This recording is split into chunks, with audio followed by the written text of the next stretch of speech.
Halo para makhluk sosial dimanapun kalian berada. Jadi pada video kali ini saya ingin membahas salah satu hal yang membuat saya itu penasaran. Terlebih setelah kejadian konflik antara negara Rusia dan negara Ukraina. Dan kalau kita perhatikan konflik antara kedua negara ini, itu sudah benar-benar parah.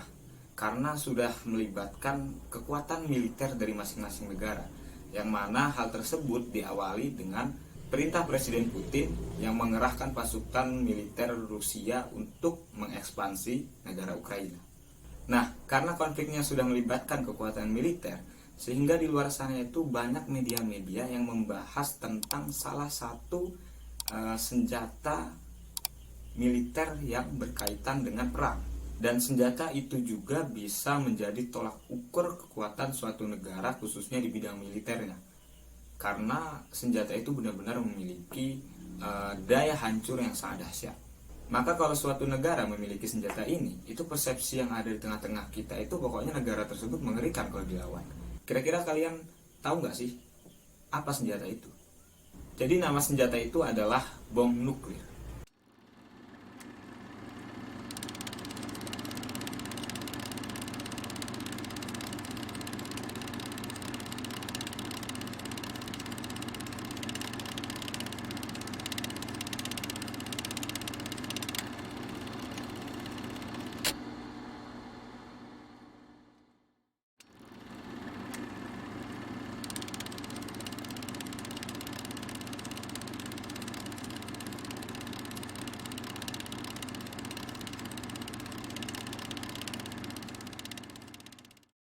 Baiklah, seperti video-video pada umumnya, mari kita awali pembahasan tentang nuklir ini dengan mempertanyakan apa itu nuklir. Jadi menurut beberapa sumber yang saya baca di internet, pengertian bom nuklir secara definitif itu hampir sama antara satu sama yang lain. Jadi saya mengutip dari salah satu media informatif yaitu Wikipedia yang menerangkan bahwa bom nuklir atau bom atom ini adalah sebuah senjata pemusnah massal yang mendapat tenaga dari reaksi nuklir dan mempunyai daya ledak yang sangat tinggi. Daya ledak dari bom nuklir ini mampu menghancurkan suatu kota, bahkan suatu negara. Secara umum, senjata nuklir ini dapat kita bedakan menjadi 3 golongan. Yang mana golongan pertama itu senjata nuklir fisi, yang kedua itu ada senjata nuklir fusi, dan yang ketiga itu ada senjata nuklir kombinasi dari fusi dan fisi. Yang mana dari setiap golongan itu memiliki cara kerja yang berbeda, namun sama-sama memiliki daya hancur yang maha dahsyat.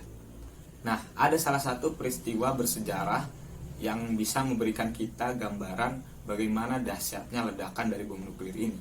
Peristiwa tersebut terjadi pada saat Perang Dunia Kedua, tepatnya di tahun 1945.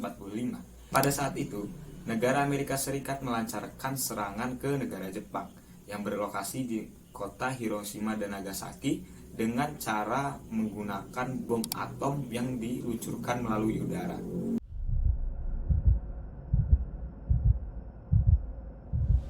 Dan alhasil, dampak dari ledakan bom nuklir ini mampu memporak-porandakan kota Hiroshima dan Nagasaki. Bahkan banyak sekali korban jiwa yang berjatuhan akibat dampak dari ledakannya itu. Terhitung sebanyak 140.000 korban jiwa yang tewas akibat dari ledakan nuklir tersebut. Baik mereka yang tewas karena terkena ledakannya maupun karena terkena radiasi aktif yang dihasilkan setelah ledakan terjadi. Dan sampai saat ini, setelah 76 tahun dari peristiwa ledakan bom nuklir di kota Hiroshima dan Nagasaki itu, ternyata di sana masih menyisakan sisa-sisa radiasi aktif dari bom nuklir tadi. Walaupun radiasi aktif yang tersisa saat ini itu tidak sebahaya ketika awal-awal bom nuklir itu meledak. Nah, dari peristiwa tersebut itu kita bisa mendapat gambaran betapa dahsyatnya dan betapa mengerikannya dampak dari ledakan bom nuklir ini. Yang mana bom nuklir ini dapat memusnahkan populasi manusia dengan jumlah yang sangat banyak, serta memiliki dampak yang buruk bagi lingkungan.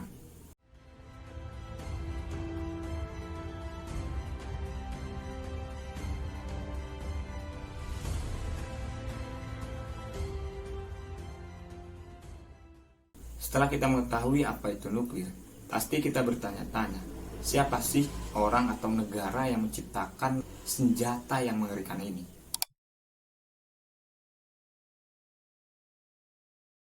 Dan menurut beberapa sumber yang saya baca, penemu dari senjata nuklir ini adalah J. Robert Oppenheimer, yang mana ia adalah seorang yang dikenal sebagai ahli fisika di negaranya, yaitu Amerika Serikat.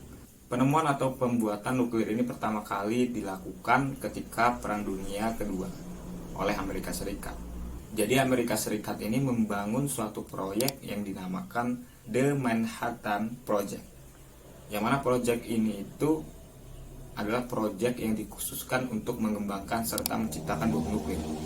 Yang mana proyek ini itu dijalankan oleh beberapa ilmuwan top Amerika Serikat dan salah satunya si Robert ini. Yang mana pada saat itu si Robert ini ditunjuk sebagai kepala laboratorium dari proyek Manhattan ini.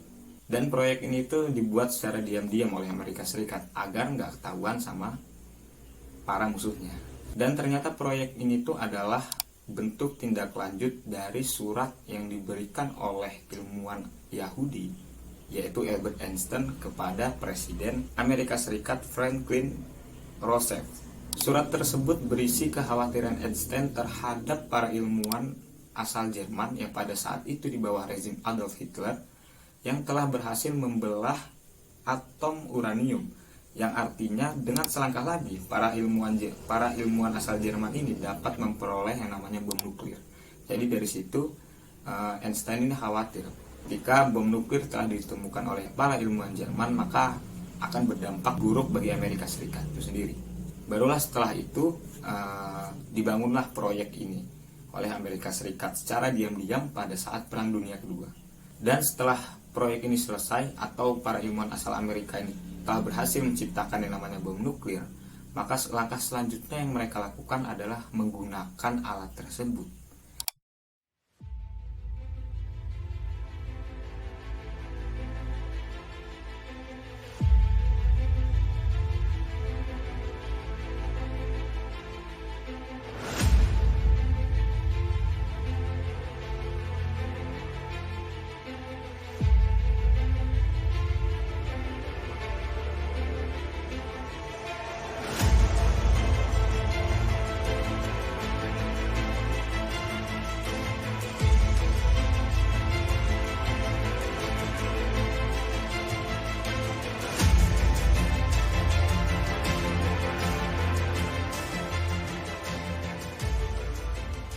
Seperti yang kita tahu, alat tersebut itu digunakan untuk mengebom negara Jepang, Hiroshima dan Nagasaki.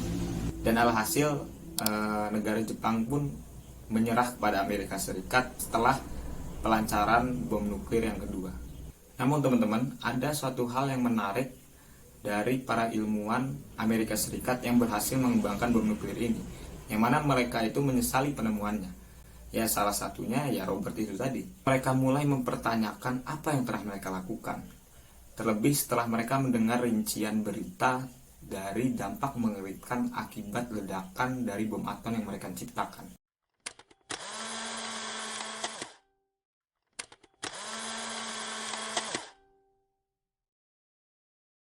Karena merasa menyesal, si Robert Oppenheimer ini berinisiatif menemui Presiden Harry Truman yang telah menyetujui penggunaan bom tersebut untuk membicarakan kontrol internasional pada penggunaan senjata nuklir.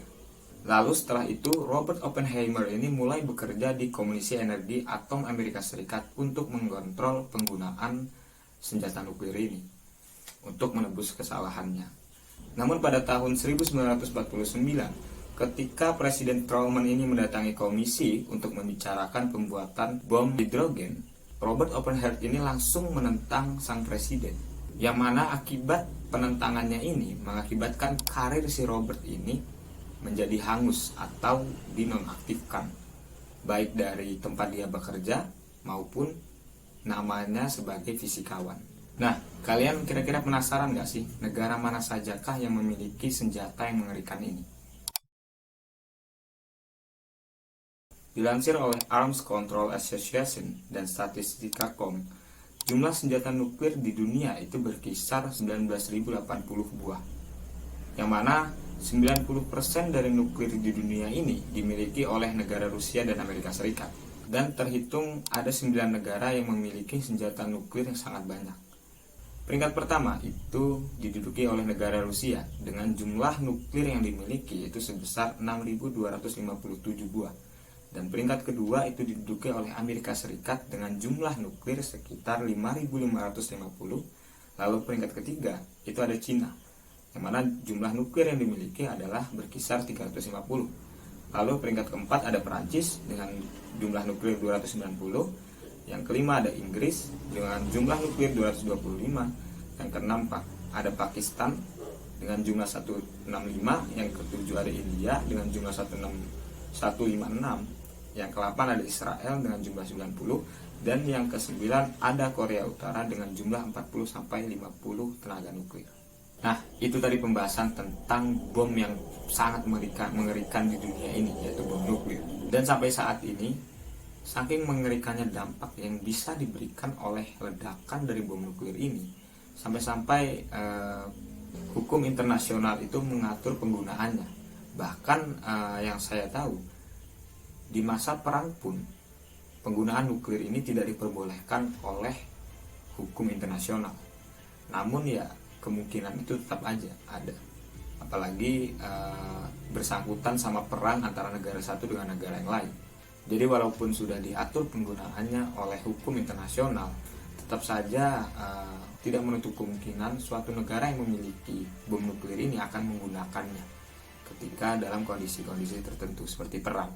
Karena perhitungannya gini, kalau suatu negara ini menyerang negara lain menggunakan nuklir, otomatis negara yang diserang itu bakal hancur, lebur. Dan pasti semua negara yang memiliki senjata nuklir itu berkepikiran gimana caranya mereka menyerang duluan agar negara mereka tidak diserang, tidak hancur duluan. Ya kan pasti semua negara yang memiliki nuklir ini memiliki pikiran yang kayak gitu. Jadi maka dari itu walaupun sudah diatur penggunaannya di hukum internasional, tetap saja kemungkinan negara-negara pemegang nuklir ini menggunakan bom yang haram ini tetap ada. Mungkin cukup sekian video kali ini, dan jangan lupa like, komen, dan subscribe. Dan sampai ketemu di video-video selanjutnya.